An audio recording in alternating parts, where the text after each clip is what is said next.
BNP নেতা ইশরাক হোসেনকে mayor করার দাবিতে আজ মঙ্গলবার সকাল থেকে ডিএসসিসি নগর ভবনের সামনে তার সমর্থকরা অবস্থান কর্মসূচি পালন করছেন।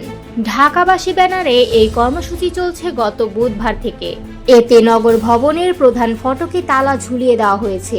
বন্ধ রয়েছে সব ধরনের নাগরিক সেবা। সকাল 10:30 থেকে বঙ্গবাজার থেকে গোলাপ শাহ মাজার পর্যন্ত রাস্তা বন্ধ। গুলিস্তান মাঝার মোড়েও সমর্থকরা অবস্থান নিয়েছেন। সেখানে মঞ্চ তৈরি করা হয়েছে। মাইক দিয়ে আসিফ মাহমুদের পদত্যাগের দাবিতে স্লোগান দেওয়া হচ্ছে। সমর্থকেরা নগর ভবনের সামনে বিভিন্ন ওয়ার্ড থেকে খণ্ড খণ্ড মিছিল নিয়ে জড়ো হয়েছেন। বিএনপি নেতাকর্মী ও ডিএসসিসির কিছু কর্মকর্তা কর্মচারীকেও আন্দোলনে যোগ দিতে দেখা যায়।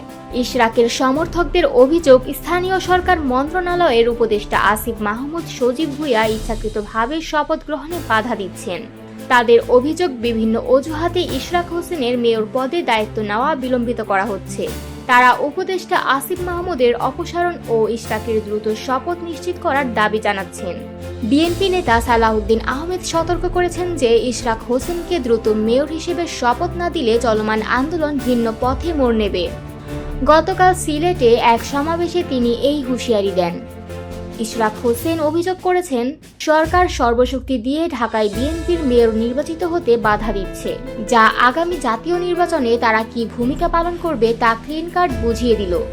যারা নিরপেক্ষ না থেকে নির্দিষ্ট দলের হয়ে কাজ করছেন তাদের পদত্যাগ করার দাবি জানিয়েছেন বিএনপির এই তরুণ নেতা।